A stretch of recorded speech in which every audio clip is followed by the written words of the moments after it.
A continuación interviene don José Domínguez Hacha, que es profesor tutor en la UNED, en el Centro Asociado de Sevilla, de Derecho Penal y Criminología, convenia docente.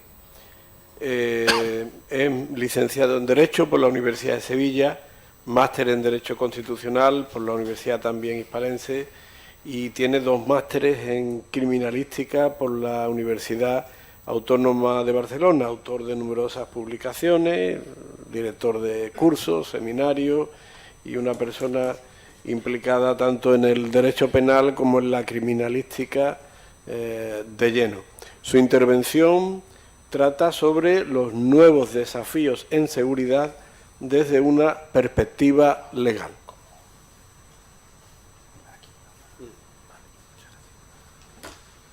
Buenas tardes. Voy a ser extraordinariamente sintético, porque quiero que, aparte de la exposición, haya también unos minutos para que haya un turno de preguntas, para que puedan intervenir y se produzca también una interacción de tal forma que no sea exclusivamente un monólogo por mi parte, sino que puedan también preguntar las cuestiones que sobre la materia les suscite mayor interés. Miren, la seguridad desde un punto de vista legal es una materia extraordinariamente compleja de abordar. Desde la óptica estrictamente penal, quizás se pueda circunscribir de una forma más nítida. Entonces, el objetivo mío de mi intervención, que ya les digo que va a ser lo más breve posible, voy a intentar condensar las ideas que hay desde el punto de vista legal en relación a la seguridad, va a ser un recorrido por lo que ha sido la historia de la seguridad desde la visión del legislador, en materia penal. Quiero también hacer especial hincapié en la situación actual legalmente del concepto de seguridad y me gustaría, con base precisamente en esa situación actual y en las últimas reformas que ha habido en materia penal, hacer una reflexión sobre cuáles son los puntos clave que seguramente sería deseable abordar en la materia, cuáles son las carencias que puede tener la ley actual y en función de eso también pues me interesaría que interviniesen. Miren, la regulación legal sobre la cual se sustenta la noción o la idea de seguridad bebe actualmente de la Constitución Española de 1978 y del Código Penal vigente, que es del año 95. Sí que es verdad que aunque el Código Penal es del año 95, hubo diversas reformas del Código del 73, el último código del periodo anterior a la Constitución, que fue parcheado, fue reformado parcialmente para intentar elaborar el Código Penal de la democracia. Posteriormente, el Código ha sufrido una serie de modificaciones. La última, la más profunda, además, que tuvo lugar en el año 2015, que es la que nos vamos a detener con un poco de más tiempo. Históricamente, ¿cómo se ha visto la seguridad para el legislador español, para el constituyente español, o incluso para el legislador penal español, que está a medio camino entre el poder constituyente y el legislador ordinario? Miren, la seguridad no es una cuestión baladí ni es una cuestión nueva. Desde luego, desde el punto de vista en el que existe un Estado, es una de las cuestiones básicas. De hecho, en el siglo XIX, la noción primaria que tenía el Estado era establecer unas fronteras, definir una seguridad, sobre todo de cara al exterior. Eso tiene su reflejo también en los códigos penales que hemos tenido desde el punto de vista histórico. Miren, en el Código Penal primero, el de 1822, se establecía en uno de los títulos del mismo los delitos contra la sociedad. Se estaba estableciendo ya una de las primeras bases legales sobre la consideración de la seguridad como una de las premisas necesarias para una convivencia pacífica. Posteriormente, en el Código de 1848, después reformado en 1850, aparecen por primera vez en la ley española las ideas de la conspiración y la proposición para delinquir. Son cuestiones clave en la medida en que no solamente se tipifican acciones específicas, sino las resoluciones manifestadas de la voluntad de llevar a cabo determinadas acciones que puedan comprometer la seguridad. Con los vaivenes políticos que hay en el siglo XIX y en el siglo XX en España, hay prácticamente un código cada pocas décadas, de tal forma que en el 1870, como consecuencia de los cambios políticos que tienen lugar en los meses previos, se produce por parte del legislador un nuevo código. ¿Qué ocurre? Que fíjense cómo va cambiando y es muy interesante porque después hay uno de los puntos que yo creo que es interesante, que es el uso del lenguaje, sobre todo en materia de seguridad, y la promoción del uso del lenguaje y de la promoción de la cultura de seguridad.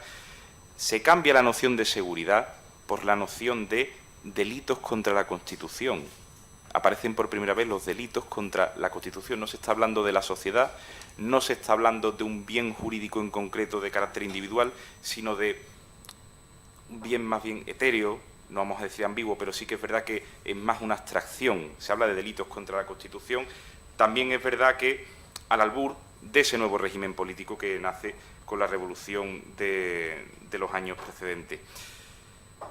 Hay un nuevo código, este código está vigente hasta 1928, es el Código Penal que prácticamente más tiempo ha estado vigente de forma ininterrumpida en España, y en 1928 se introduce un nuevo matiz en la idea de seguridad, la defensa social. Es decir, no es la cuestión de un bien jurídico individual, no es la cuestión de la idea de Constitución como marco jurídico del sistema, sino la idea de sociedad, la protección de la sociedad. Hay un nuevo código, por lo tanto, en estos últimos años ya de la monarquía, que empieza a introducir elementos que viven sobre todo de la doctrina italiana, de la doctrina alemana, y que nos llevan a una idea de defensa de la sociedad. Esa defensa de la sociedad se ve reforzada, fíjense, desde dos prismas absolutamente distintos.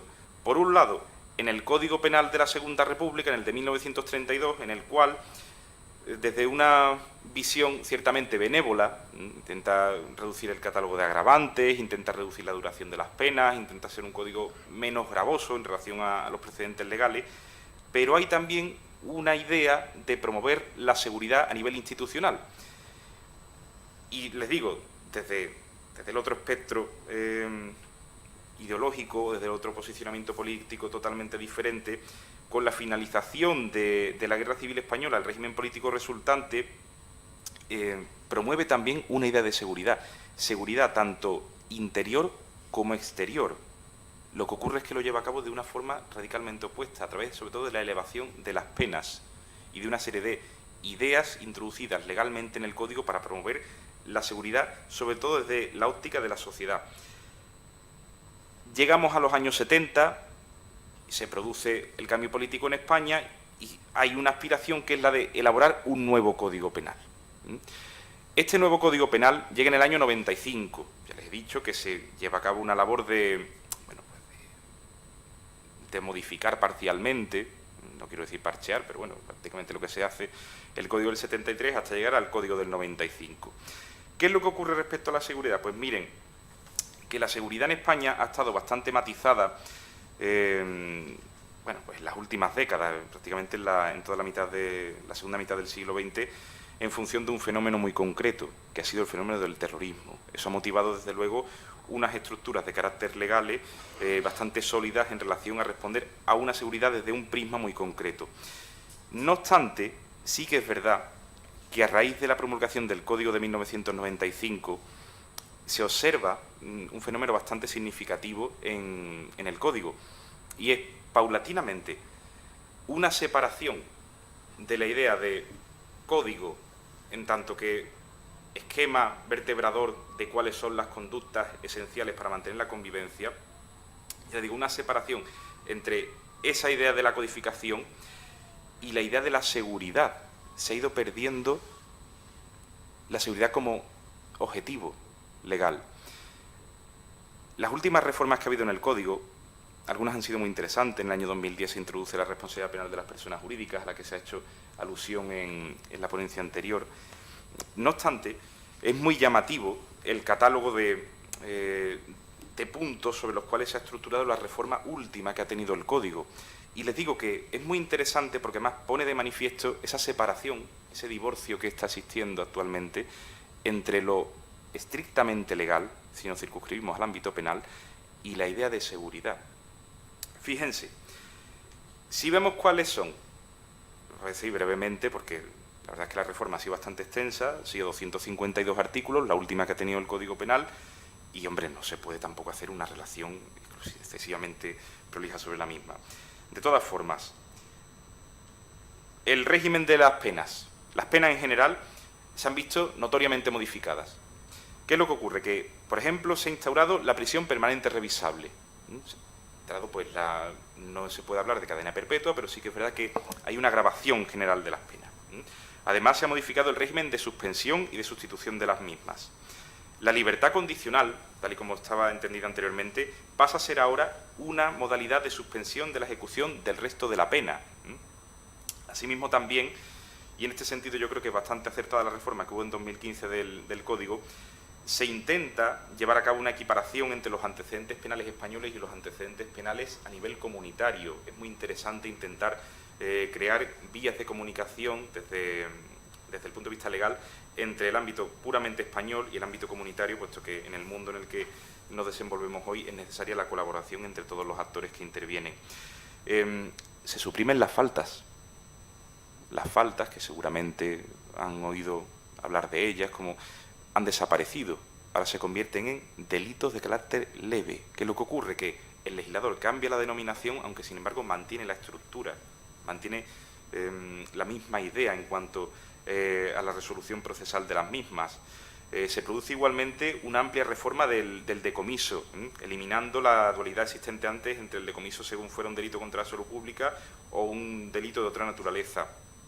Se concreta igualmente la responsabilidad penal de las personas jurídicas, de tal forma que puede incluso excluirse la responsabilidad penal de las personas jurídicas en el caso en el que exista algún tipo de plan de prevención, precisamente para eliminar, en la medida de lo posible, o para atenuar, en la medida de lo posible, las posibles responsabilidades derivadas de la actuación de la persona jurídica como tal.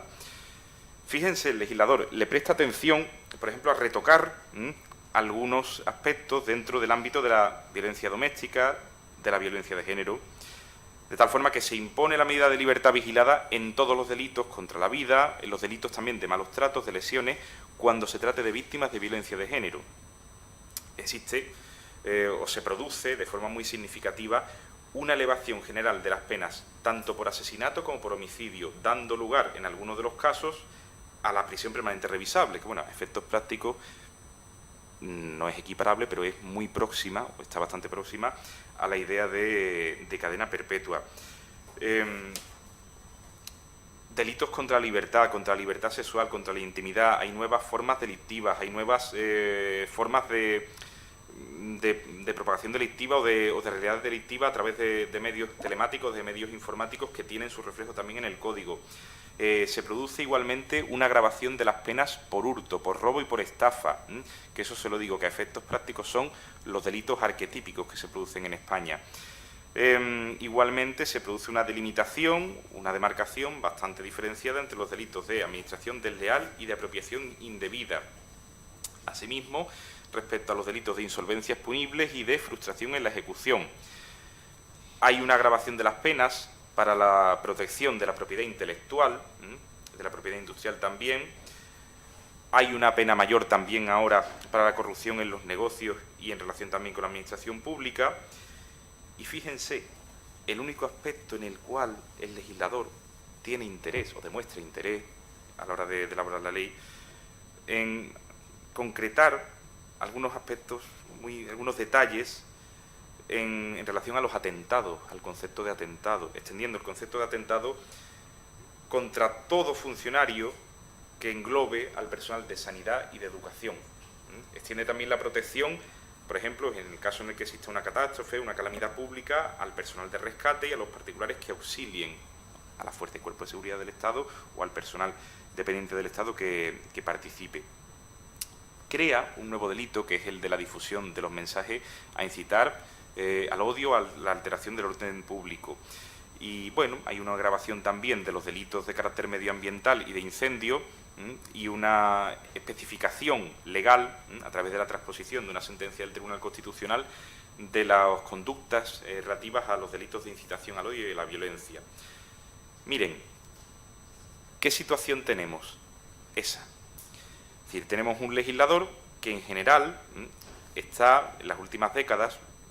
A mí me gusta hacer muchas veces una retrospectiva, además eso lo hago en las clases, y digo, vamos a ver, la situación que tenemos nosotros ahora mismo legalmente es esta, sea en penal, sea en la rama que sea. ¿De dónde venimos?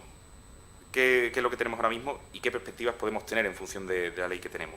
Miren, paradójicamente, los códigos penales, el Código Penal del 73, las reformas que hubo en los años 80, eran más benévolos que el código actual. Es decir, el código actual es más duro. Es más duro. Ahora bien, ¿significa esa mayor dureza en las penas una respuesta adecuada a los problemas reales de la sociedad? Esa es una de las cuestiones que tendríamos que reflexionar. ¿Qué problemas tiene también la elaboración de una normativa de esta clase? Pues miren, que en general se observa, desde el punto de vista histórico, en la legislación penal española, una resistencia bastante significativa a cualquier género de cambio. No vamos a decir, ya solamente desde el punto de vista institucional, sino legal. Es decir, es un país sustancialmente, desde la visión legal, resistente a los cambios. Es difícil afrontar un cambio legal y es difícil que ese cambio se asiente. Asimismo, se produce un distanciamiento paulatino en las últimas décadas entre la idea de seguridad o los problemas tanto clásicos como actuales en seguridad y el reflejo en el producto legal que después emana del Parlamento. Así, por ejemplo, se trata tangencialmente algún aspecto sobre la especificación de un aspecto del terrorismo, pero sin embargo el legislador parece no haber tenido en cuenta cuestiones clave como puede ser, por ejemplo, el terrorismo internacional, que podría tener un reflejo bastante interesante en el Código Penal, fenómenos que también pueden comprometer la seguridad, como puede ser, por ejemplo, la seguridad a nivel informático, la ciberseguridad, tan sensible siempre a cualquier tipo de actuación, la seguridad en general. Es que se habla siempre de delitos de estrago, pero no se habla de una promoción del bien jurídico de la seguridad a nivel individual y a nivel colectivo. Es necesario ahondar más en esa cuestión. Fíjense, yo noto que falta una planificación estratégica a medio y largo plazo, porque muchas veces parece que se está legislando a golpe de sensación, más que de intención o más que de planificación. Yo creo que antes su señoría lo ha dicho muy bien, dice, es servir a España, es servir al Estado. Haría falta seguramente una planificación a nivel político, a nivel institucional, es decir, estas son las normas que tenemos, qué normas queremos tener para atajar los problemas actuales de España y del mundo, pero con una visión de a varias décadas vista, porque parece que las últimas reformas van en la línea más de satisfacer un cierto populismo punitivo, a medida en que se agravan las penas, pero sin embargo no se eliminan los delitos. Entonces, hay una discordancia. Falta, por lo tanto, planificación. Sería necesario, o sería también conveniente, que hubiera acuerdos políticos. Sí que es verdad que la situación política que se está viviendo en España desde la última década prácticamente, yo creo que de forma paralela a la situación económica, a la situación institucional en algunos ámbitos, está haciendo que sea difícil plasmar un cierto acuerdo político general. Asimismo, tengan en cuenta que para elaborar normas de este calibre hace falta un acuerdo no solamente por las intenciones, sino por las formas también. Es decir, son leyes orgánicas, son leyes que necesitan una fuerza parlamentaria bastante extraordinaria y hoy en día pues se echa en falta ese consenso. No hay una promoción de la cultura de la seguridad. Miren, hace un par de meses, para un proyecto, yo estaba hablando con unos compañeros sobre cuestiones que tienen un cierto contacto con esta materia. Y prácticamente desecharon el abordar, el tratar estas cuestiones, porque dicen, es que esto no es interesante, es que esto no interesa. La seguridad no es algo que interese. En cambio, promover, por ejemplo, ya les he dicho antes lo del uso del lenguaje, eso sí interesa, según para qué ámbitos o según con qué finalidades. Es que también sería conveniente promover la cultura de la seguridad a nivel ciudadano. No es una cuestión que tenga que estar ajena a la ciudadanía. ¿Qué hace falta igualmente? Hace falta dinero. Hace falta mucho dinero. En seguridad, en justicia, en fuerzas y cuerpos de seguridad del Estado. Ministerio de Defensa, todos esos resortes, todos esos mecanismos necesitan una asignación presupuestaria muy fuerte, necesitan mucho dinero. No se puede entender la seguridad si no existe después una asignación, una dotación de recursos económicos a esas entidades, a esas realidades institucionales que tienen que combatir con los desafíos o con los problemas que hay contra la seguridad. Es decir, lo que no se puede consentir es que, por ejemplo, pues haya juzgados con unas instalaciones deficientes o notablemente deficientes, que son los que en última instancia tienen que resolver los problemas que se suscitan en esta cuestión. ¿Qué sería deseable? Sería deseable una formación básica al menos en ciberseguridad, no solamente a nivel técnico, sino a nivel general. ¿Qué sería deseable? Igualmente, una coordinación territorial, tanto a nivel estatal como a nivel comunitario en dicha materia, que ya existe, pero reforzarla, reforzar aún más los vínculos. Y en consonancia, ¿qué es lo que tendríamos que tener? Una legislación penal y procesal penal más moderna, más eficaz y que tuviera como horizonte responder a estas necesidades y a esta problemática. No me quiero extender más, quedo a su disposición para las preguntas que quieran. Ahora sí hay un turno de preguntas y respuestas. Muchas gracias a los dos intervinientes.